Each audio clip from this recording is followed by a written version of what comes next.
அரசியல் மாறிடுச்சு. அது திமுக இருந்தாலும் சரி, மதிமுக இருந்தாலும் சரி, பொதுவுடைமை இயக்கமா இருந்தாலும் சரி, காங்கிரஸ் இயக்கமா இருந்தாலும் சரி, எந்த இயக்கமா இருந்தாலும் முன்னாடி இருக்கிற அந்த அரசியல் இப்ப கிடையாது. இன்னைக்கு எல்லாம் கமர்ஷியலைசேஷன் ஆஃப் பாலிடிக்ஸ். அது எல்லாருக்கும் தெரியும். இருக்கிற சொல்றா அவர் கடைசி வரை அந்த தலைவர் வைகோதான் என்னுடைய தலைவர், இந்த இயக்கம் மறுமலர்ச்சி திராவிட முன்னேற்ற கழகம் இதுதான் இயக்கம், கடைசி மூச்சு வரைக்கும் வாழ்ந்துட்டு போறவங்க தான் நம்முடைய அந்த மீனாட்சி சுந்தரம். எனக்கு நான் அரசியல் பரிச்சயம் கிடையாது, அரசியல் பிடிக்கவும் பிடிக்காது, அதிகார வர்க்கத்தை வெறுத்துவன் நான். ஒருவேளை அரசியல் பொது வாழ்க்கைக்கு வந்தானா நான் நக்சலைட்டாக இருக்குன்னு சொல்லிட்டு நான் 10 வருஷத்துக்கு முன்னாடி சொல்றவன். அவ்வளவுதான் அரசியல் அதிகார வர்க்கத்தை வெறுக்கிறவன். ஆனா தலைவருக்கு அண்டி எங்க ஐயா தலைவர் அப்பா, உங்களுக்கு எல்லாருக்கும் இயக்க தந்தை, கட்சியில் இருக்கிறவங்களுக்கு இயக்க தந்தைன்னு ஒரு பேரை வச்சிருந்தாங்க.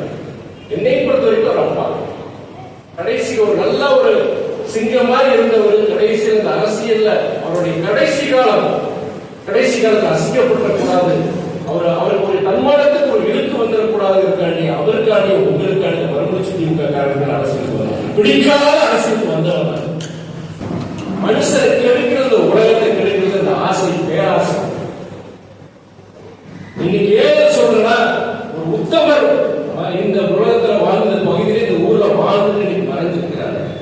வேற எங்கேயும் அதை பேச முடியாது. இந்த மாதிரி அவர்தான் நம்ம வாழ்ந்து காமிச்சு போயிருக்கிறார். சரி, இதற்கு நாடாளுமன்றத்தில் போக வேண்டிய சூழல் கண்டிப்பா நம்ம தவிர்க்க முடியாது. ஆனா அடுத்து எப்படி ஒரு நிகழ்ச்சி வைப்பாங்க, வடக்கிழக்கு விழாவோ ஏதோ ஒரு வைப்பாங்க, கண்டிப்பா நம்ம போகணும்னு சொல்லிட்டு அந்த 2-3 நிமிஷம் முத்துக்குமாருக்கு பேசும்போது எனக்கு கிடைச்ச அந்த தகவல் அதெல்லாம் நீங்க வரவழைச்சு, அதெல்லாம் எனக்கு தோணுச்சு. இந்த நிகழ்ச்சிக்கு வரணும், அந்த மனிதன் இறந்த பிறகு அந்த ஊருக்கு போய் அவருக்கு அஞ்சலி செலுத்த வேண்டியது எங்களுடைய கடமை. இந்த குடும்பம் மறுமலர்ச்சி திராவிட முன்னேற்ற கழக குடும்பத்தில் இருந்த ஒரு மூத்த சகோதரருடைய இறுதி நிகழ்வுல நான் கலந்துக்கூடிய அட்லீஸ்ட் அந்த நிகழ்ச்சியெல்லாம் கலந்துக்கிற கடமைன்னு சொல்லிட்டு தான் நான் அன்னைக்கே நான் ஒப்புதல் கொடுத்துறேன். ஒரு இயக்கம், எந்த இயக்கமாக இருந்தாலும் அரசியல் இயக்கம் இருந்தாலும் சரி, இன்னொன்று சொல்றேன், எங்க ஐயா நல்லவர், ஆனால் விழுந்ததான் பால் நினைச்சவர். வைக்க வேண்டிய இடத்துல வைக்கலாம். அயோக்கியர்களுக்கு வாய்ப்பு கொடுத்தார். மீனாட்சி சுந்தரம் போன்ற நல்லவர்களுக்கு வாய்ப்பு கிடைக்கிறது.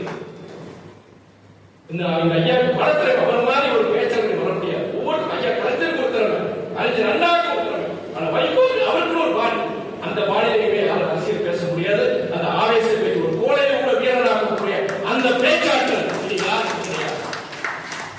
ஆனால் உழைப்பாளி, எந்தவித கெட்ட பழக்கங்கள் கிடையாது, அவர்களால் உழைக்கவும் முடியாது. எல்லாரும் கலைஞர் ஐயாவை கற்றுக்கிட்டு. ஆனா ஒன்னே ஒன்று நான் விழுந்ததெல்லாம் பார்க்க யாரை எங்க வைக்கணும்னு அவருக்கு தெரியாது. இன்னைக்கு ஒரு சகோதரர் சொல்லும் போது அவருக்கு ஒரு கவுன்சிலர் கூட ஆளுன்னு சொன்னார். நல்ல வாழ்ந்த குடும்பம், நல்ல மனிதர், இந்த சமுதாயத்தில் இன்னைக்கு ஊரெல்லாம் திறந்து அரசியல், எல்லா அரசியல் கட்சிகளும் வந்திருக்கிறார், அரசியல் இல்லாத வந்திருக்கிறார். இது ஒன்னே சாட்சி. இப்படிப்பட்ட நபர் இந்த ஊர்ல எவ்வளவு நல்ல பேர வாய்ப்பு, அவருக்கு ஒரு வாய்ப்பு இந்த இயக்கம் கொடுக்கிறார். நான் குற்றம் சொல்றேன், பாதிப்பு